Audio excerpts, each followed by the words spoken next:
Keluaran 39 ayat 1 sampai 43, saya bacakan sampai ayat 22.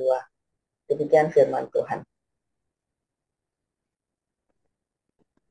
Dari kain ungu tua, kain ungu muda, dan kain kirmizi, dibuat merekalah pakaian jabatan yang dipakai apabila diselenggarakan kebaktian di tempat kudus. Juga dibuat mereka pakaian-pakaian kudus untuk Harun, seperti yang diperintahkan Tuhan kepada Musa. Dibuatnyalah baju efod dari emas, kain ungu tua, dan kain ungu muda, kain kirmizi, dan lenan halus yang dipintal benangnya. Mereka menempa emas papan dan dipotong-potongnya itu menjadi benang emas untuk dipakankan pada kain ungu tua, pada kain ungu muda, pada kain kirmizi, dan pada lenan halus buatan seorang ahli. Dibuat merekalah tutup bahu pada baju efod itu, yang disambung kepadanya di kedua ujungnya lah baju efod itu disambung.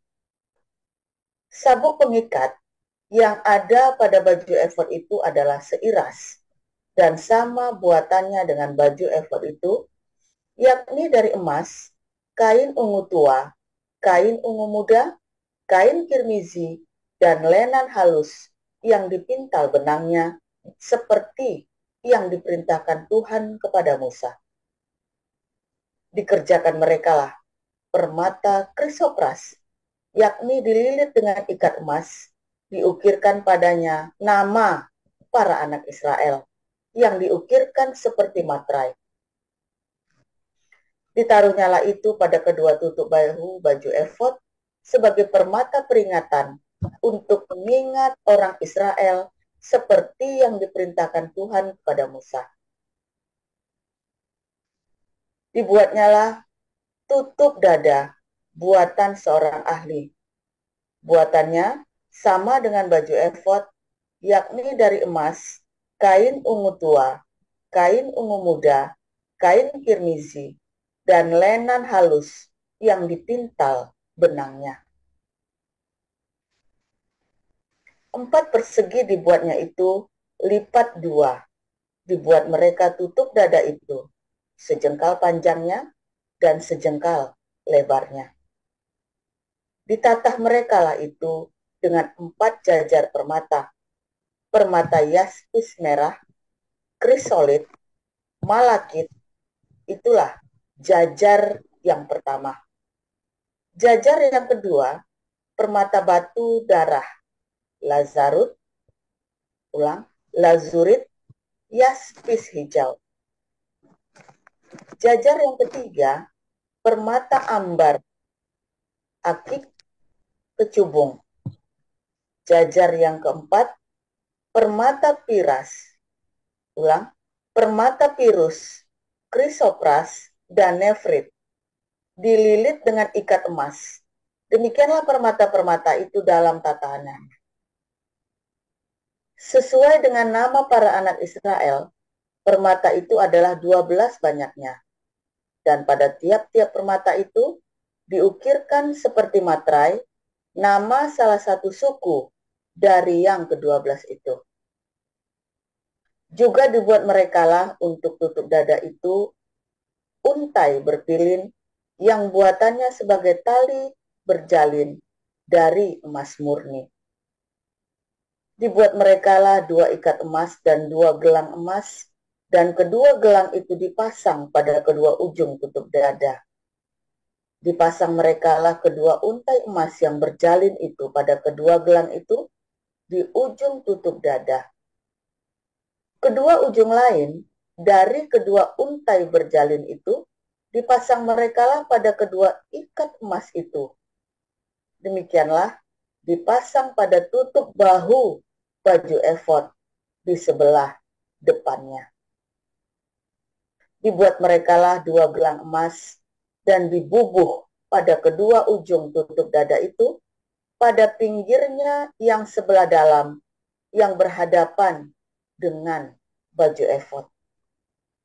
Juga dibuat merekalah 2 gelang emas dan dipasang pada kedua tutup bahu baju efod di sebelah bawah pada bagian depan dekat ke tempat persambungannya di sebelah atas sabuk baju efod.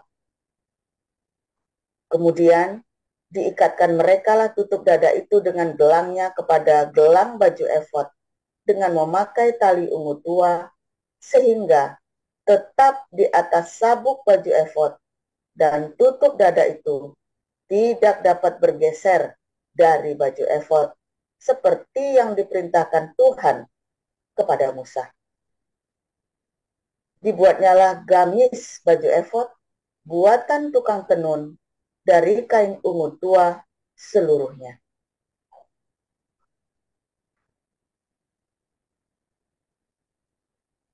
Ya, silakan Bu Salma. Baik, saya akan lanjutkan ayat yang berikutnya. Leher gamis itu di tengah-tengahnya seperti leher baju jirah. Lehernya itu mempunyai pinggir sekelilingnya, supaya jangan koyak. Dibuatnya mereka pada ujung gamis itu buah delima dari kain ungu tua, kain ungu muda dan kain kermiji yang dipintal benangnya. Dibuat mereka lagi giring-giring dari emas murni, dan ditaruh lagi giring-giring itu di antara buah delima pada ujung gamis itu, berselang-seling di antara buah delima itu, sehingga satu giring-giring dan satu buah delima selalu berselang-seling pada sekeliling ujung gamis yang dipakai apabila diselenggarakan kebaktian seperti yang diperintahkan Tuhan kepada Musa. Dibuat merekalah kemeja dari lenan halus, buatan tukang tenun untuk Harun dan anak-anaknya, serban dari lenan halus, destor yang indah dari lenan halus, celana lenan dari lenan halus yang dipintal benangnya, dan ikat pinggang dari lenan halus yang dipintal benangnya, kain ungu tua, kain ungu muda, dan kain kermiji dari tenunan yang berwarna-warna seperti yang diperintahkan Tuhan kepada Musa. Dibuat mereka patam, jamang yang kudus dari emas murni, dan pada jamang itu dituliskan tulisan, diukirkan seperti meterai, kudus bagi Tuhan. Dipasang merekalah pada patam itu tali ungu tua untuk mengikatkan patam itu pada serbannya di sebelah atas seperti yang diperintahkan Tuhan kepada Musa. Demikianlah diselesaikan segala pekerjaan melengkapi kemah suci, yakni kemah pertemuan itu. Orang Israel telah melakukannya tepat seperti yang diperintahkan Tuhan kepada Musa. Demikianlah mereka melakukannya. Dibawa mereka lah kemah suci itu kepada Musa, yakni kemah dengan segala perabotannya, kaitannya, papannya, kayu lintangnya, tiangnya dan alasnya, tudung dari kulit domba jantan yang diwarnai merah, tudung dari kulit lumba-lumba, tabir penudung, tabut hukum Allah dengan kayu-kayu pengusungnya, dan tutup pendamaian, meja, segala perkakasnya, dan roti sajian, kandil dari emas murni, lampu-lampunya, lampu yang harus teratur di atasnya, dan segala perkakasnya, minyak untuk penerangan, mesbah dari emas, minyak urapan, ukupan dari wangi-wangian, tirai pintu kemah, mesbah tembaga dengan kisi-kisi tembaganya, kayu-kayu pengusungnya dan segala perkakasnya, bejana pembasuhan dengan alasnya,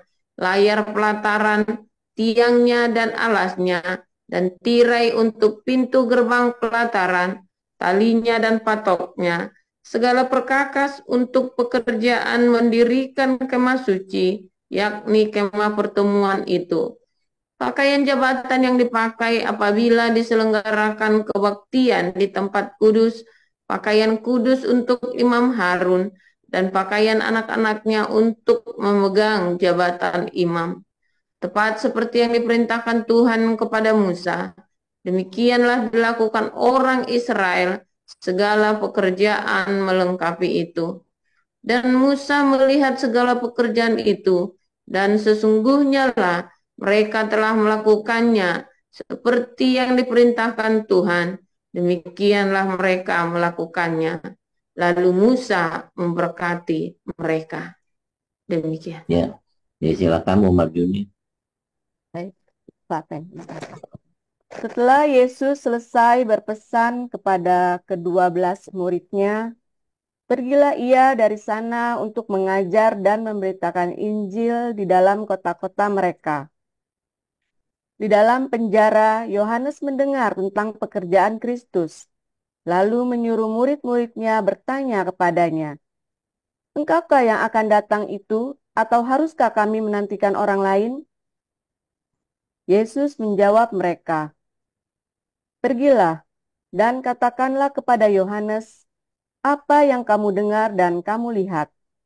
Orang buta melihat, orang lumpuh berjalan, orang kusta menjadi tahir, orang tuli mendengar, orang mati dibangkitkan, dan kepada orang miskin diberitakan kabar baik. Dan berbahagialah orang yang tidak menjadi kecewa dan menolak aku." Setelah murid-murid Yohanes pergi, mulailah Yesus berbicara kepada orang banyak itu tentang Yohanes. "Untuk apakah kamu pergi ke padang gurun, melihat bulu yang digoyangkan angin kian kemari? Atau untuk apakah kamu pergi melihat orang yang berpakaian halus? Orang yang berpakaian halus itu tempatnya di istana raja. Jadi, untuk apakah kamu pergi melihat nabi? Benar, dan aku berkata kepadamu, bahkan lebih daripada nabi. Karena tentang dia ada tertulis, 'Lihatlah, aku menyuruh utusanku mendahului engkau. Ia akan mempersiapkan jalanmu di hadapanmu.' Aku berkata kepadamu, sesungguhnya di antara mereka yang dilahirkan oleh perempuan, tidak pernah tampil seorang yang lebih besar daripada Yohanes Pembaptis, namun yang terkecil dalam kerajaan sorga lebih besar daripadanya. Sejak tampilnya Yohanes Pembaptis hingga sekarang, kerajaan sorga diserong, dan orang yang menyerongnya mencoba menguasainya. Sebab semua nabi dan kitab Taurat bernubuat hingga tampilnya Yohanes, dan jika kamu mau menerimanya, ialah Elia yang akan datang itu. Siapa bertelinga, hendaklah ia mendengar. Dengan apakah akan kuumpamakan angkatan ini?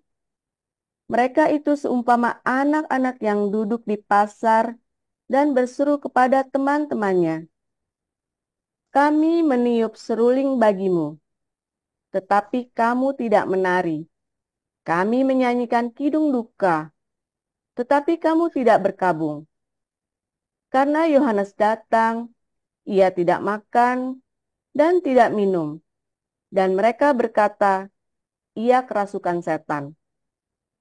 Kemudian Anak Manusia datang, ia makan dan minum, dan mereka berkata, 'Lihatlah, ia seorang pelahap dan peminum, sahabat pemungut cukai dan orang berdosa.' Tetapi hikmat Allah dibenarkan oleh perbuatannya." Lalu Yesus mulai mengecam kota-kota yang tidak bertobat, sekalipun di situ ia paling banyak melakukan mukjizat-mukjizatnya. "Celakalah engkau, Korazim! Celakalah engkau, Betsaida! Karena jika di Tirus dan di Sidon terjadi mukjizat-mukjizat yang telah terjadi di tengah-tengah kamu, sudah lama mereka bertobat dan berkabung. Tetapi aku berkata kepadamu, pada hari penghakiman, tanggungan Tirus dan Sidon akan lebih ringan daripada tanggunganmu. Dan engkau, Kapernaum, apakah engkau akan dinaikkan sampai ke langit? Tidak, engkau akan diturunkan sampai ke dunia orang mati.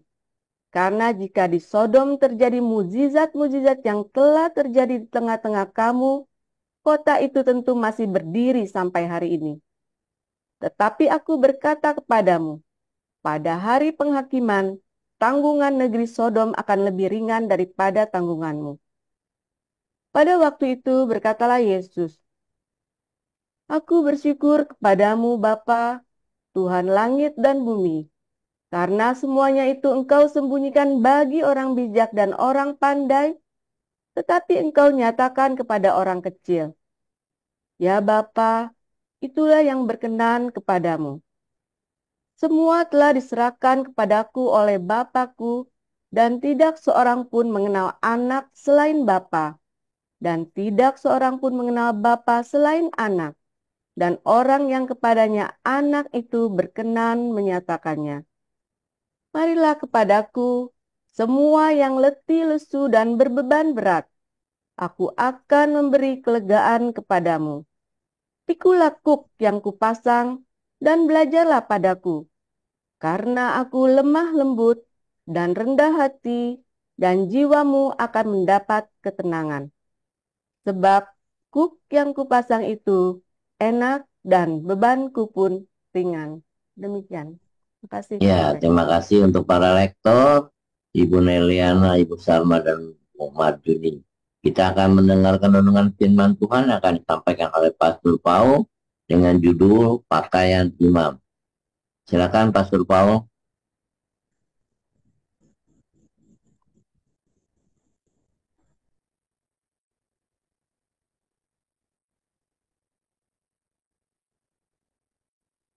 Haleluya, luar biasa. Ini firman Tuhan yang sangat menginspirasi saya, saudara ya, menginspirasi kita di dalam mewarnai komunitas Hagios Internasional ini, saudara.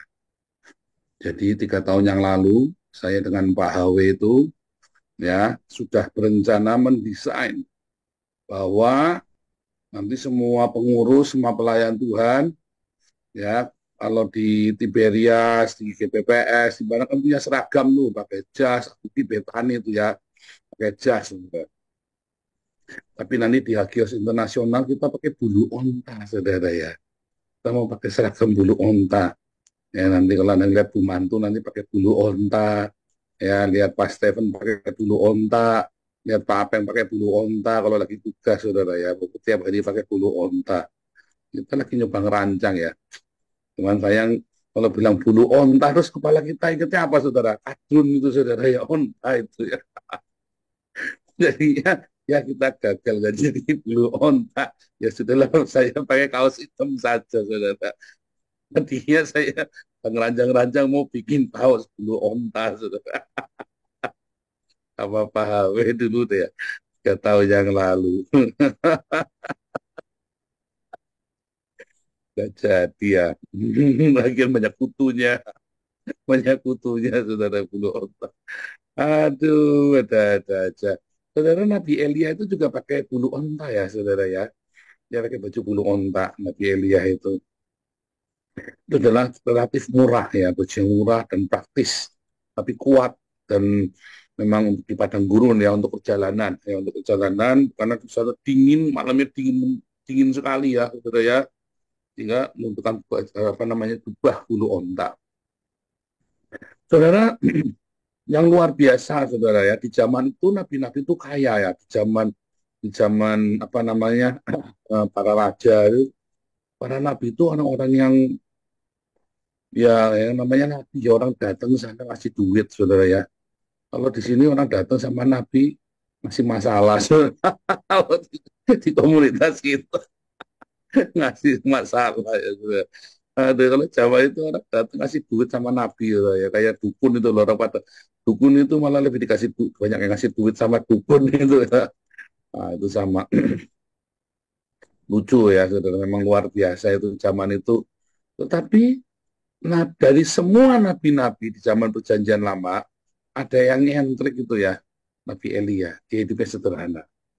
Ya, para hamba-hamba Tuhan Perjanjian Lama itu rata-rata kaya raya, saudara ya. mereka cukup berada. Contohnya Samuel, ya, Samuel. Karena ya berkati ya mereka ya sebagai pemimpin, dihormatin, wah ngasih upeti ya, ngasih semua ya. Terus tidak dilarang. Apalagi para imam ya, para imam, para nabi itu pokoknya orang-orang terpandang. Makanya orang berlomba-lomba menjadi nabi. Yang ngaku-ngaku jadi nabi itu orang-orang itu ya. Nah, karena itu pandang. Padahal mereka tahu kalau nabi buatannya palsu, dirajam pakai batu. Dalam perjanjian baru, para imam ya, sejak Ezra Nehemia itu tidak ada para nabi lagi, adanya para rabi, saudara ya. Wah, mereka para rabi dan para imam ini adalah orang-orang yang parlente ya. Wah, prestasi, apa namanya, prestis sekali ya. Prestis, kalau bilang para imam itu, wah, mereka punya baju-baju yang indah, yang gemerlapan. Ya, sama dengan para bangsawan, ya kalau udah bilang kelompok, wah, kalau bilang rabi Yahudi itu, ya, kenapa lagi rabi ini terkenal, ya lumayan ya hidupnya. Dosen saya dulu ya cerita ya, bagaimana orang-orang heretik atau orang ultra ortodoks ini, ya, pokoknya jadi rabi-rabinan nggak apa-apa, pokoknya jadi rabi, saudara nggak mau itu perang, ya karena dilarang perang, katanya ya, tentara IDF itu, jadi mereka nggak boleh kerja sekuler, karena kerjanya itu katanya nggak kosher, ya, ya mirip-mirip kadrun begitulah ya. Jadi mereka ada sekitar 25% populasi di Israel adalah orang heretik yang menjadi beban bagi rakyat Israel karena mereka tidak bekerja, tidak bayar pajak, tapi hidup dari pajak. Yang penting jadi rabi mereka. Tapi kalau yang rabi-rabi utamanya ya kaya raya, sama ya, rabi-rabi utamanya kaya raya. Boleh nggak orang kaya raya hamba-hamba Tuhan? Boleh, saudara ya, boleh. Yang menjadi kesalahan apa, saudara, ketika para hamba Tuhan ini kemudian melayani Tuhan, ya, yang menjadi kesalahan ketika mereka bergaya hidup mewah, ketika mereka ya berpakaian mewah. Makanya Tuhan Yesus apa namanya membuat suatu pernyataan yang amat sangat sinis, ya, atau apa, sarkastik atau sinis itu namanya tuh, cynical statement.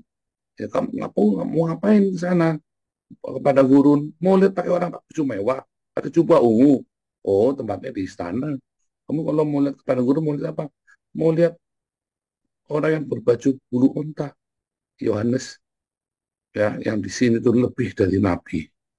Dia bilang ya, melihat nabi di padang gurun seperti Elia kan, orang yang sederhana, tapi perkataannya keras, ya, menghujam, tapi mengajar dan meluruskan orang-orang dari yang keliru, dari yang latah.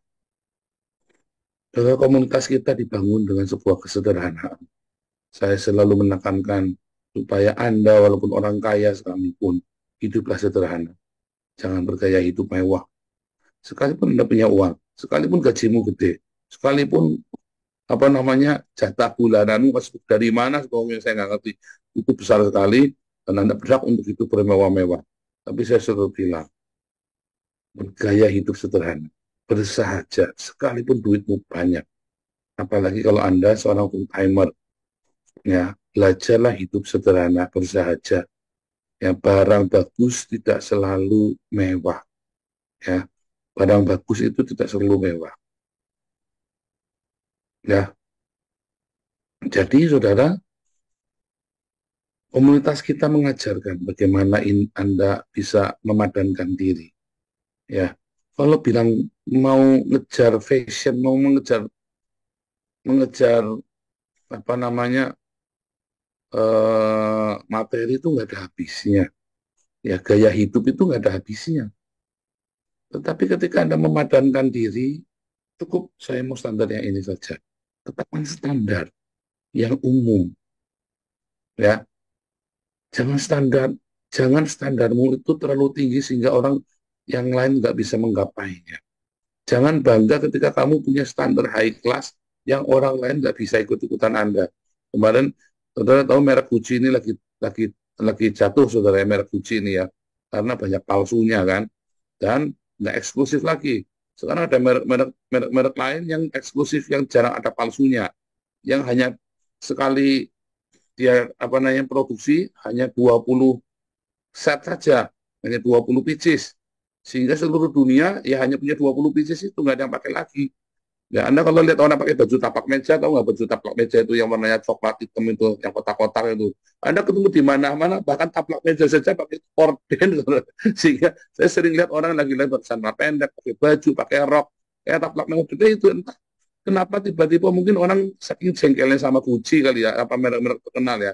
Itulah pakai baju taplak meja sekalian, kembar seluruh, saya lihat jeprat tuh ya, pakai baju taplak meja itu ya, yang warnanya coklat itu loh. Sudah tahu lah yang saya maksud. Saya kemana-mana lihat orang pakai baju itu ya. Kalau bajunya kotak-kotaknya Ahok itu namanya kampanye, tapi ini baju taplak meja, ini kayak orang mutung ini ya, saudara ya. Kayak orang mutung loh, lihat. Ya nggak usah begitu juga ya. Tapi gitu juga nggak apa-apa. Ya, gitu juga nggak apa-apa. Jadi ini ya kesederhanaan. Saya tidak berkata Anda jadi langsa ya.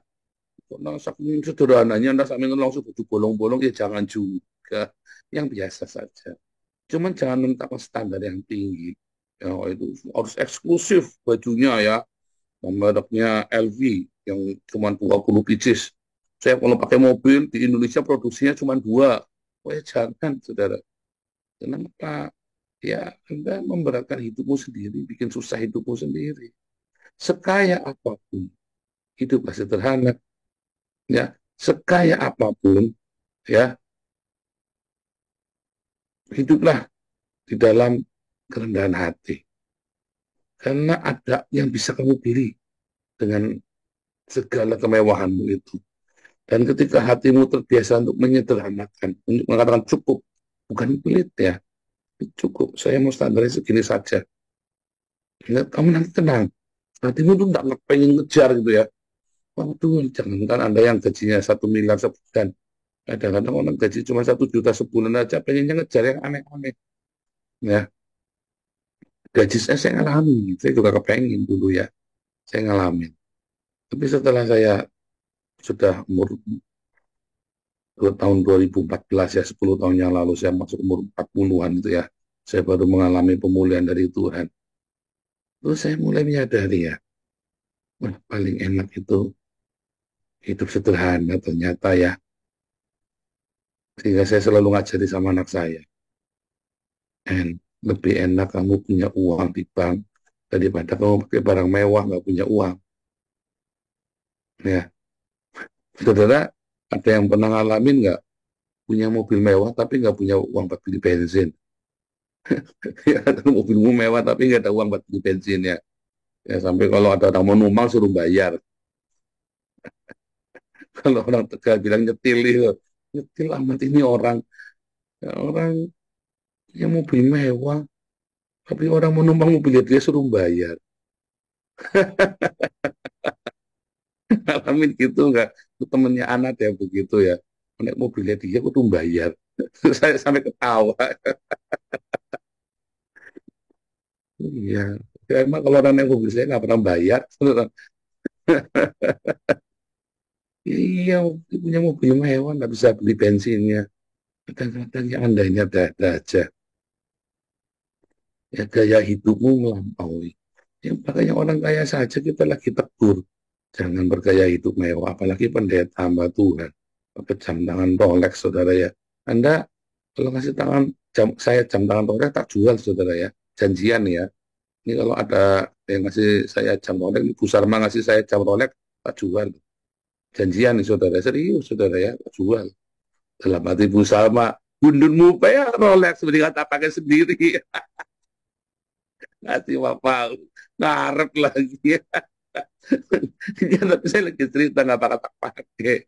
Iya, jangan saya lagi ngajari Anda hidup mewah, hidup sederhana, malah saya hidup yang mewah kan saya nggak benar tuh. Saya sendiri kudu nyontohin. Hamba Tuhan itu harus memberi contoh kepada jemaat untuk belajar hidup sederhana, simple, ya. Rambut jambul-jambul, ya. Waduh, kita anak-anak Tuhan, anak-anak Allah, yang harus menjadi terang. Ya, belajarlah hidup sederhana. Ya, Belajarlah hidup sederhana. Ya, sehingga orang itu tidak menjaga jarak dengan, dan banyak hal yang bisa kamu lakukan dengan kesederhanaan hidupmu.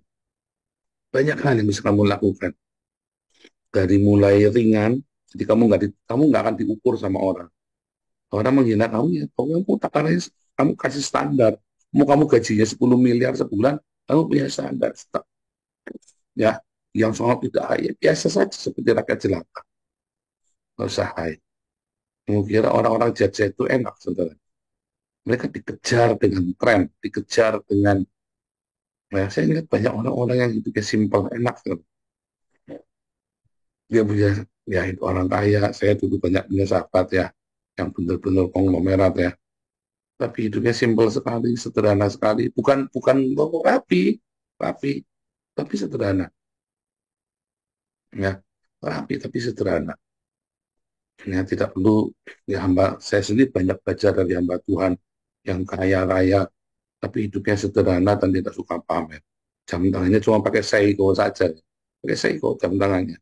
Nggak Rolex, mobil pun sederhana, Avanza. Ya, ini anak orang kaya, isinya anak orang kaya, ya, keluarganya orang yang luar biasa, jemaatnya pun diberkati, jemaatnya pun banyak, tapi hidupnya sederhana. Dari situlah saya belajar. Dan akhirnya jemaatnya pun mengikuti contohnya dia, nggak suka pamer, malu kalau pamer di gereja.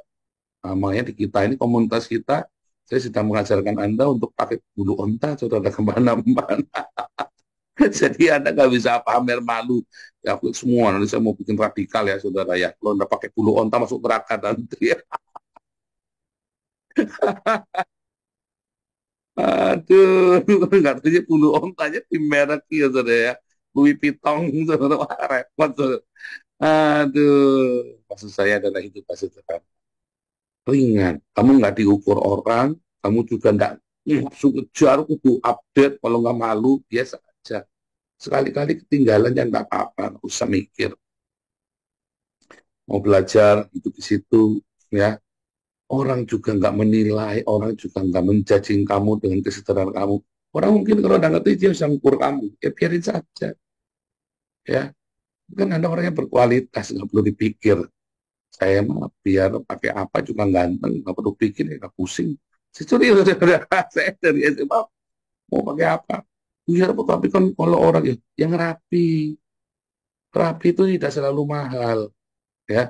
Tetap yang rapi, jangan baju kamu bolong-bolong. Mau kamu malah ngerasa, malah kamu nggak jadi, apalagi kamu udah pernah ganti baju seminggu baju. Kalau saya memang 10 bajunya gini semua. Memang serius ya, memang 10 bajunya gini semua. Memang sengaja. Karena tadi sama Pak Iman saya janjian mau pakai baju onta, oh enggak tega gitu sama kalian gitu loh. Tadi standarnya standar baju bulu onta repot. Sudah pakai kaos oblong saja. Tapi kan jangan yang bolong-bolong sampai orang kasihan. Apa maksudmu saudara pakai baju orang miskin supaya orang kasihannya? Jangan juga. Biasa normal ya, dengan harga yang wajar. Ya kalau Anda mau merah ya jangan di baju di kawakan gitu ya. Saya dulu beli baju di apa Kringlok second hand ya, dulu waktu saya masih apa namanya, belum boleh kerja, swaka saya. Ya ditanya sama Pastor Daniel, sama Papi Daniel, kamu cukup 400 euro sebulan sekeluarga berempat cukup. Ya, jangan beli baju baru, saya belinya bajunya di Kringlok, sepatu 2 euro, ya kan, jaket harganya cuma berapa, 5 euro, 10. Ya kalau sekarang ini artinya kalau saya beli, saya lupa ya, 30 euro ya. Enggak 30, ya 30 euro nih ya. 30 euro jaket ini ya beli. Bukan bermerek juga ya. AM kalau nggak salah ya. Itu kayak kalau di ini ya merek-merek apa sih? AM itu merek-merek biasa lah gitu ya. Kayak CNC kalau apa merek-merek begitu ya, saudara ya. Yang biasa-biasa saja ya, saudara ya.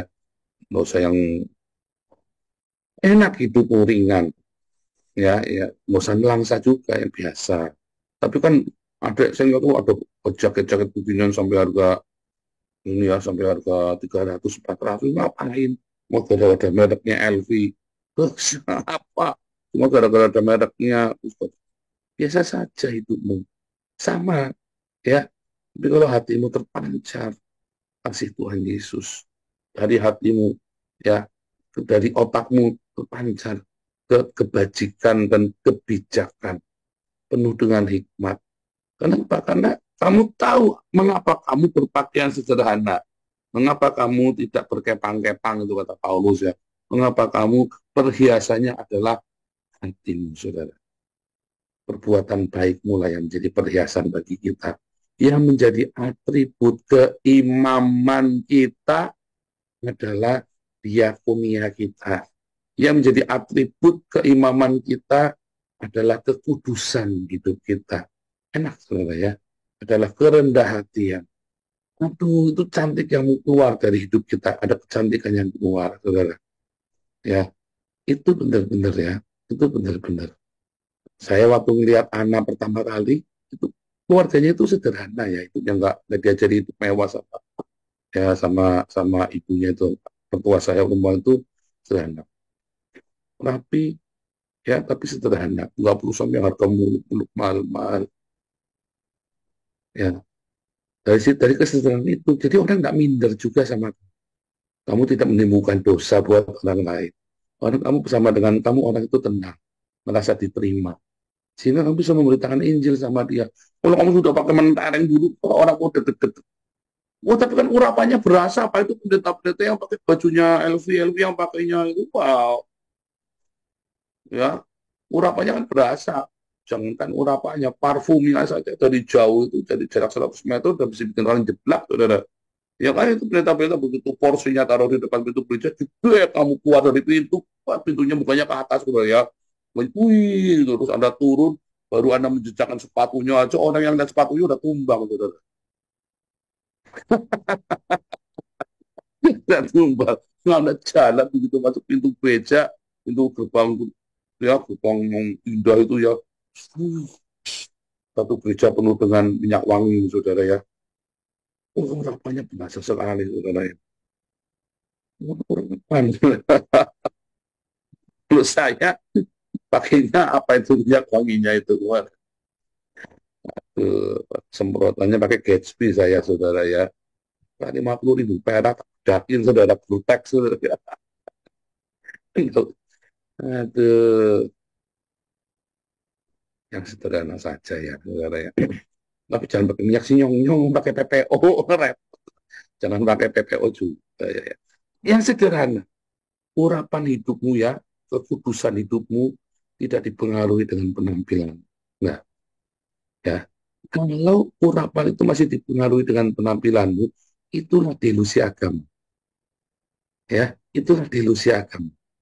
Kalau pengurapan di dalam hidupmu masih dipengaruhi oleh semua atribut-atribut agamamu, ya, pakai kolar putih. Saya itu pakai kolar putih tujuannya supaya di Eropa.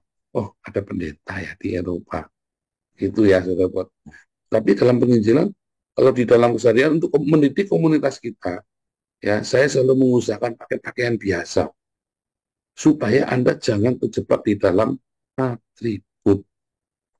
Saya belajar tentang Yudaisme mendalam, tapi kan saya tidak sok-sokan setiap kali ibadah kita pakai tali, pakai kipas, ya, tidak perlu. Ya, tidak perlu menunjukkan atribut kita. Kalau urapanmu masih dengan penampilan, ya, dengan mahalnya baju, pajak mahalnya fashion, mahalnya atau atribut-atribut agamamu kamu nampakkan, maka itu adalah delusi agama. Dan kamu akan kecewa suatu hari. Ya, tetapi saya ajarkan membangun imanmu, ya, dengan penampilan jamsweet, penampilan yang simpel, sederhana. Anda pun orang-orang yang sederhana, di mana kita punya pakaian kekudusan dan perbuatan baik, diakonia. Itulah pakaian kita, yang bukan bulu onta juga, tapi pakaian lenan putih, yaitu kekudusan, ya, dan perbuatan baik yang Anda lakukan senantiasa. Ya, saudara ya, Tuhan Yesus memberkati.